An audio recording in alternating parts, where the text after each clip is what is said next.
Hey everybody, it's Felisa. Today is going to be an entry into Spotlight Sunday, but it will be a little different today. I was in the middle of researching a case that I would like to present and came across a page by Missing Exploited Children of Florida. And they posted this, what I believe is incredibly useful information.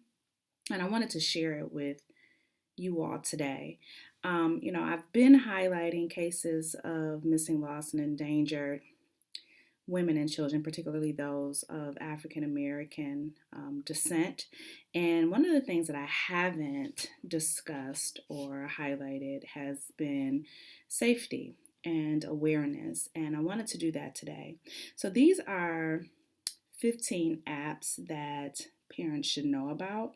This was last updated July 2019, and it came from the Sarasota County Sheriff's Office. So the Sheriff's Department is making the problematic nature of these particular apps known, I'm assuming for a reason. I'm sure that they see maybe some connectivity with some cases that they've been working of missing persons, or cases where they've seen that these apps have been either centrally involved or peripherally involved.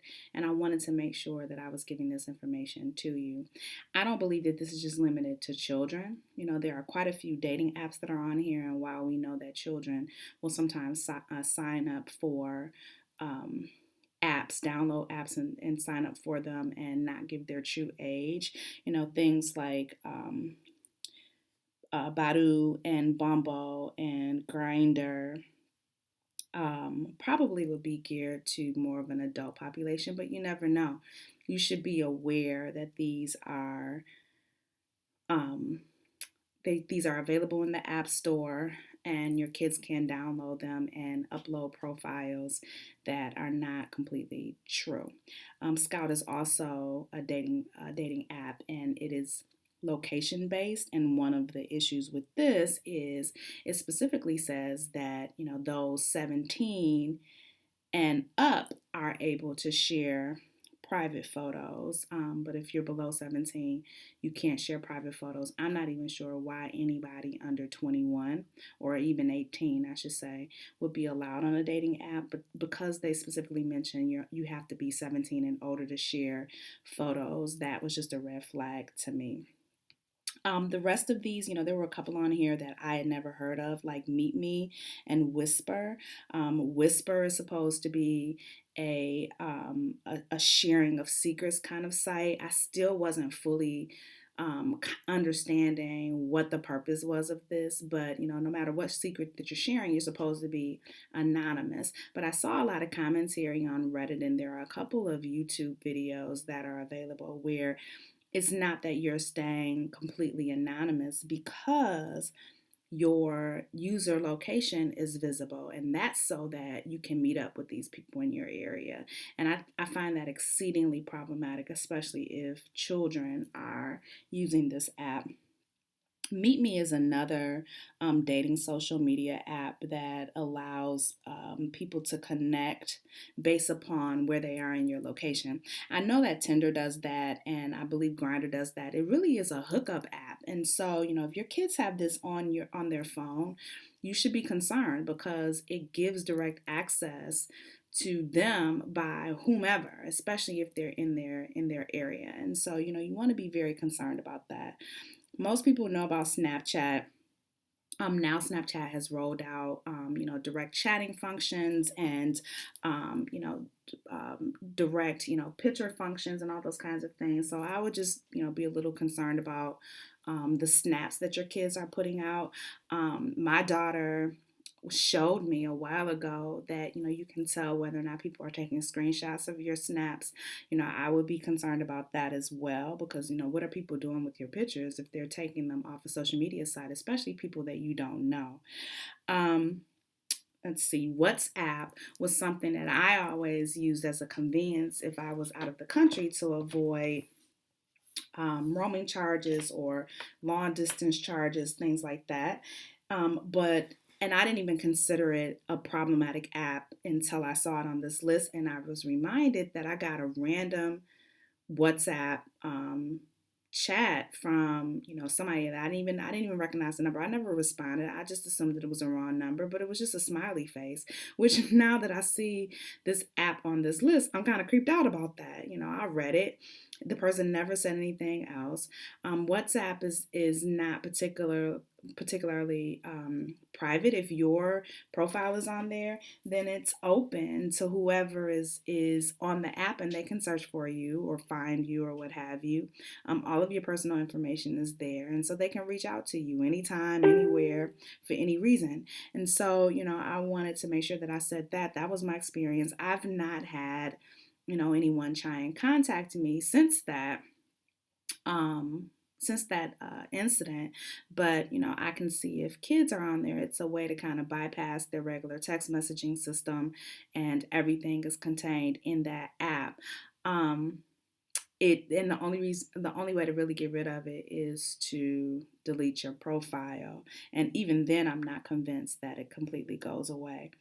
Um, Hot or Not is a rate me kind of app, and it allows direct access to your kids, and it just, I don't know, it definitely doesn't sit well with me, because it can promote cyberbullying, that, and holla, and there was one more on here, ask.fm, where you can ask random questions, and all three of those have had issues that I found online, where people were complaining about the privacy aspects, and that it actually allows a culture of a form of cyberbullying. So, Holler, for instance, has had issues with racial slurs and explicit content, and targeting of certain persons.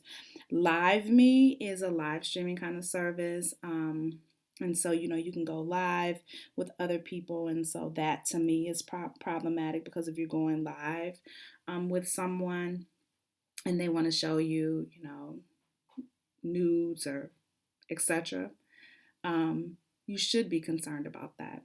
And then the last one that I wanted to bring attention to is calculator percentage. It looks like it's just a regular calculator app, but it's not. If you really look at it closely, it's a secret app that hides text messages, browser history, photos, etc. So, you really can have a situation where a predator is sending your child nudes, requests for meetups, requests for photos, threatening them, etc., etc. And because this looks like it's just a regular old, calculator, then, nobody is the wiser. You open up your phone and you think, oh, okay, it's a calculator. And people don't usually open up a calculator app just to see what's in it, because it's a calculator. So I would really pay attention to whether or not my child has this on their phone. No matter what use these apps have been designed for, any app actually, it could be Facebook, it could be, Instagram. Apps were designed with a certain purpose in mind, and the way that people use them is not always the way that the purpose was envisioned. And so it's important to be vigilant and stay on top of your child's social media activity, but not just your kids. I have young adults. I want them to be safe online. I don't want them to be targeted for predators, and et cetera, et cetera. And so, I'm always cautioning them about the pictures that they put out, checking into places, putting your location. We have got to stop that. Hey, I'm here. Okay, so you just broadcast to the world that you're shopping at such and such and such and such. It's not happenstance that people can follow you, and especially know when your movements, whether you're home or whether you're not. That's why I tell people stop posting when they're on vacation. People know you're not home. It's important to really not disclose your every movement. It's okay if you don't have people tracking you every waking moment of the day, or knowing exactly what you're doing and when. It's just not safe to continue to disclose that information to the general public. You have to know that there are some people who don't mean you well, and will put those clues together and have a way to find you. I read about a story about there was a guy who was able to accurately determine where this one particular woman was based upon her surroundings. She was taking pictures, and So he was able to identify landmarks and street names and restaurants and things of that nature and literally located her. Um, so, you want to try and have as much safety as you possibly can while you're online and teach your children about that and about the digital footprint and, the trail of breadcrumbs that they're literally leaving every time they upload or every time they post or every time um, they disclose exactly where they are or even disclose exactly where they're going to be. For instance, updating their status. I can't wait to go to the mall tomorrow. I'm going to be at Lenox Mall or wherever it is. That's dangerous in the world that we live in today. So I wanted to come and I wanted to bring that information. I wanted to talk a little bit about safety, give you guys a little bit more of a tool in your arsenal to exactly know what you're looking for, know what you're looking at. I strongly encourage parents to install either keylogger or have access to their child's phones, have some type of interface. There's like a kid safe app. I can't remember the exact name of it, but I do believe that it's kid safe. And having a locator on their phones, having them share their location with you so that you know where they are. I had that on my kids' phones when they were in high school. It showed me when they checked into checked into their school, showed me when they were en route home, etc., etc. That was for safety.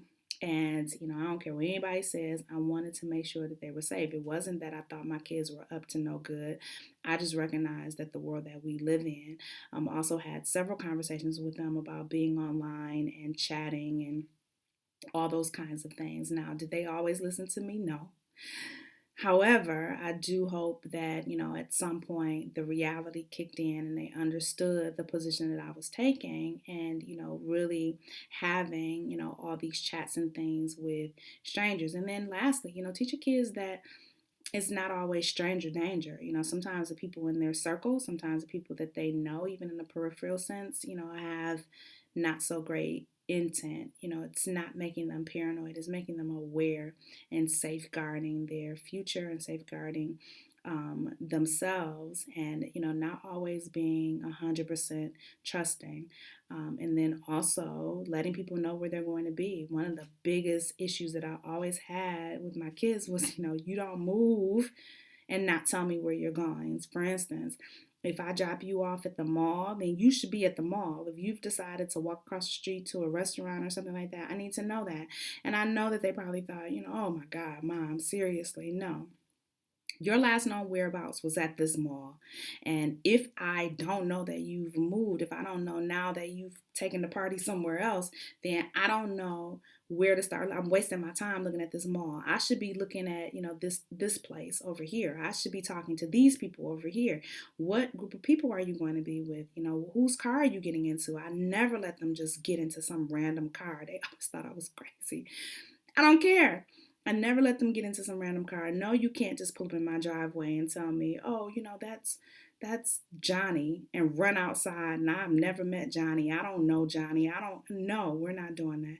So yes, I probably was hyper vigilant. Yes, I know that they have all kinds of stories that they will probably tell much later on in life, how crazy Mom was. But it really and truly was for their safety.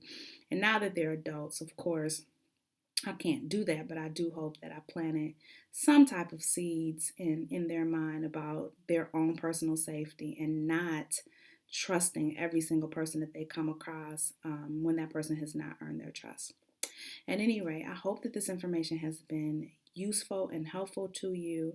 It is just really my desire to help keep our children safe, help keep our young women safe, help keep us safe overall. And I really hope that y'all are having an amazing Sunday, and I will talk to y'all later. Bye.